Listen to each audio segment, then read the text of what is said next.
بسم اللہ الرحمن الرحیم۔ السلام علیکم۔ اللہم صلی اللہ محمد وآل محمد۔ ملا خند محمد جویری رقم طراز ہے کہ حضرت آدم علیہ السلام سے کینان تک سبھی دین اسلام کی تبلیغ کرتے چلے آئے، یہاں تک کہ کینان علیہ السلام کے یہاں ایک فرزند پیدا ہوا جس کا نام ملاحیل رکھا گیا۔ ملاحیل علیہ السلام کو خداوند عالم نے ایسے حسن و جمال سے آراستہ کیا تھا کہ اس کی مثال دنیا میں نہ تھی۔ ان کے حسن و جمال کا یہ عالم تھا کہ لوگ ان کے چہرے کو اچھی طرح دیکھ نہ سکتے تھے، اسی لیے وہ ہر وقت اپنے چہرے پر نقاب ڈالے رہتے تھے۔ مغرب سے مشرق تک ان کے حسن کا شہرہ تھا اور بے شمار حضرات مسلسل ان کو دیکھنے کے لیے آیا کرتے تھے اور تحفہ طائف لایا کرتے تھے۔ ہر آنے والا ان کے جاہ و شم و قدرتی جلال کو دیکھ کر حیران رہ جاتا تھا۔ یہ سلسلہ عرصہ تک جاری رہا، یہاں تک کہ ملاحیل کا انتقال ہو گیا۔ ان کے انتقال کے بعد جو لوگ آتے تھے وہ بڑے مایوس ہو کر واپس چلے جاتے تھے اور جو نذرانہ نہ لاتے تھے واپس لے جاتے تھے۔ ایک دن شیطان نے اولاد ملاحیل علیہ السلام سے کہا کہ ملاحیل تم لوگوں سے بہت زیادہ ناراض ہے۔ انہوں نے پوچھا کہ ناراضگی کی کیا وجہ ہے؟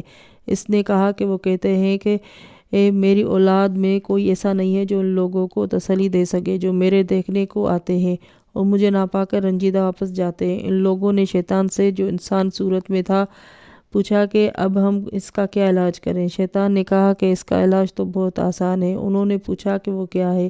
اس نے کہا کہ تم ایک صورت ملاحیل کی شکل کی بنا کر اپنے گھر میں رکھو اور اس پر نقاب ڈال دو تاکہ جب لوگ آئیں تو ان کی زیارت کر لیا کریں اور مطمئن ہو کر واپس جایا کریں۔ اس کے نتیجے میں یہ ہوگا کہ ملاحیل علیہ السلام تم سے خوش ہو جائیں گے۔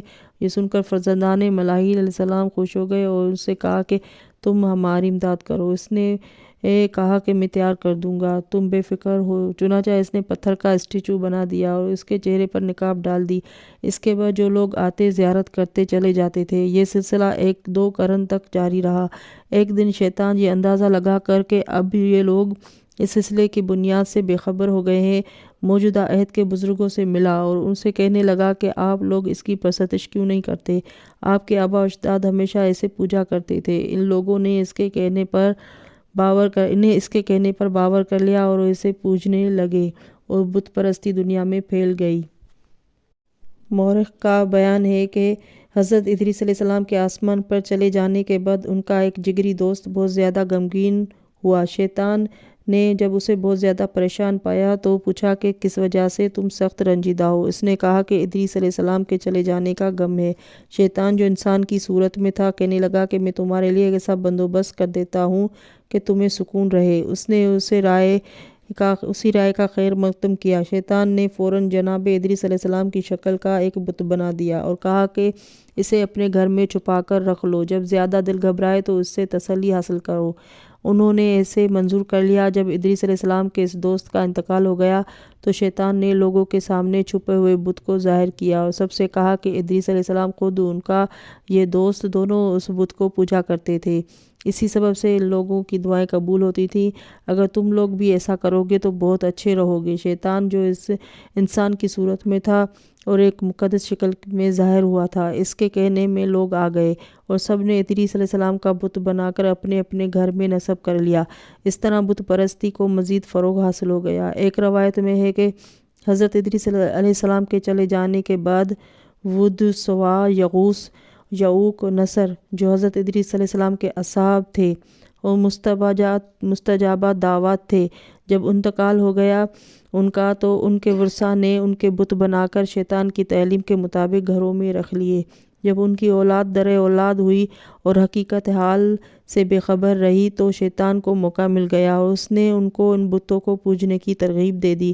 چنانچہ سب لوگ ان بتوں کو پوجتے رہے۔ جب طوفان نوح آیا تو یہ پتھر کے خدا بھی پانی میں بہہ گئے۔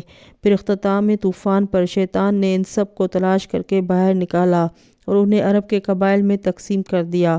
ود بنی کلب کو دے دیا، سوا بنی حذیل کو دے دیا، یغوث بنی مدیج کو دے دیا، یعوق بنی قزا کو دے دیا، نصر بنی حمیر کو دے دیا اور انہیں انسان کی صورت میں آ کر اچھی طرح سمجھا دیا کہ عہد ادریس علیہ السلام سے یہی بت پوجے جاتے تھے، یہی دانہ اگاتے ہیں، یہی پانی برساتے ہیں، یہی موت و حیات کے مالک ہے۔